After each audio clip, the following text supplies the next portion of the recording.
Do you know it's very possible to get a copyright claim on your video because you use the sound from the same YouTube audio library people preached about that you should be using sounds from? What? What? If you go into the YouTube audio library without proper knowledge, you can run into trouble. Before going further, this video is dedicated to upcoming YouTubers and upcoming aspiring creators to guide you guys to know the pros and the cons, to know the do's and the don'ts regarding using music or sounds from the official YouTube audio library. If you stay with me to the end of this video, I'm going to be letting you know how best to use musics or sounds from the official YouTube audio library without ever getting to worry about anything like copyright claim or even going through the stress of giving attribution to the artist or the original owner of that sound. If this sounds like what you like, do well to stay with me to the end of this video. Subscribe, give me your like, share your comments, just in case you've gone through the YouTube audio library before without proper information. Let me know what you encountered. You understand? Now, without further ado, let's dive right into the content of the day. So guys, this is the dashboard of our YouTube studio. Alright, so you're going to go down the last one after customization. That music icon, you click on it to access the audio library. So this is our audio library. On entering the audio library, you are going to meet with thousands of sounds or musics, alright, assorted.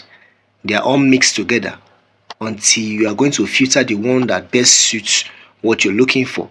Like right here, what we can see is track title. These are the track titles to all the songs. The genre, the mode, the artist, duration, license type, and the time of when it was added. Like all these sounds here, they are just freshly added February 26, 2026. All right, we are not going to use any sound, so we don't run into trouble. All right, our target right here is a music or a sound that requires no attribution. All right, we are going to use it for free, and YouTube is going to acknowledge the artists by themselves. So how do we get such sounds? We are going to click on the search bar. All right, when you click on the search bar, this appears immediately. Here you see search, you see the track title, genre, the mode of the song, the artist name, duration. Attribution not required, attribution required. So we are going for the attribution not required because we don't want to go to the stress of acknowledging the owner of the music. We are leaving that for YouTube to sort it out. All right. But when we use the attribution required, that means we are going to give attribution or attribute to the music owner. All right. If we don't do that, we run into trouble. That is where most people get it mixed up. If we are to access a random song on this dashboard, we might use the one that is attribution required without our knowledge. You understand? And so we are going to click on attribution not required. So these are all the musics that when you use them, YouTube will use their own hand to acknowledge the owner of the music. You don't have to worry about anything. When you use it in the content and you click on the description of that content, then you are going to see a sample of that music. YouTube is going to be the one to acknowledge the artist. You don't have any stress. So let's check this one, for example, Down the Rabbit Hole. All right, Down the Rabbit Hole, the genre is hip hop. The genre is hip hop. So let's click on it. So this particular song, how can you get it? This arrow that you're seeing that is pointing downward, you click on it. If you want to have a sound into your music library in your phone for you to be able to place it on your content, then you click on the downward arrow. When you click on it, it will automatically download by itself into your phone. Download audio track. I've clicked on it, so it's already downloading right now. It's already downloading. Okay, the file is already downloaded. If I'm to open it, I'm going to leave this place now and go to my music library, which I don't want to leave here for now. All right, for this tutorial purpose, I'm still here. So that is how you can go on and on to other pattern of songs that you admire.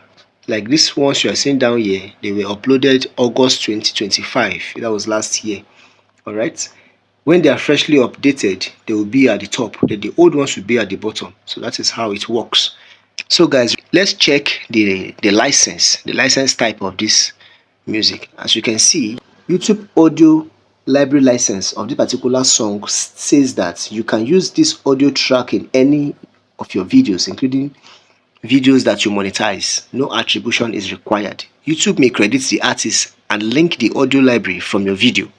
You may not make available, distribute, or perform the music files from this library separately from videos and other content into which you have incorporated these music files. Example, standalone distribution of these files is not permitted. Okay, so you don't really have much to do. It's just you need to use it in a particular content, and you don't have to like want to claim ownership of it.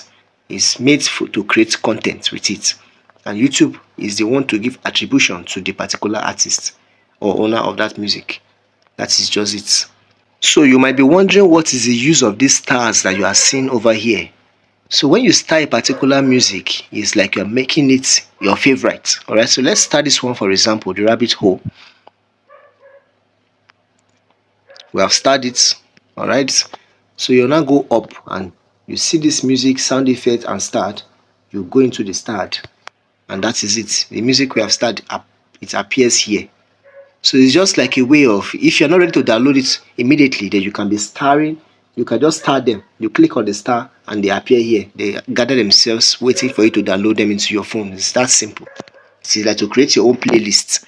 It's a thing of like to avoid complications like you mixing that particular song or music that you've discovered with other ones without you knowing where you saw it again and all that.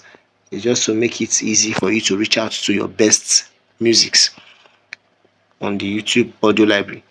Okay, so that is how you use songs from the YouTube audio library without any issue. You will stand a chance to be very free when you use a song from the YouTube audio library this way. Okay, so that is it, guys. Thank you so much for the patience, and I am sure you learned something. See you on the next one. Bye for now.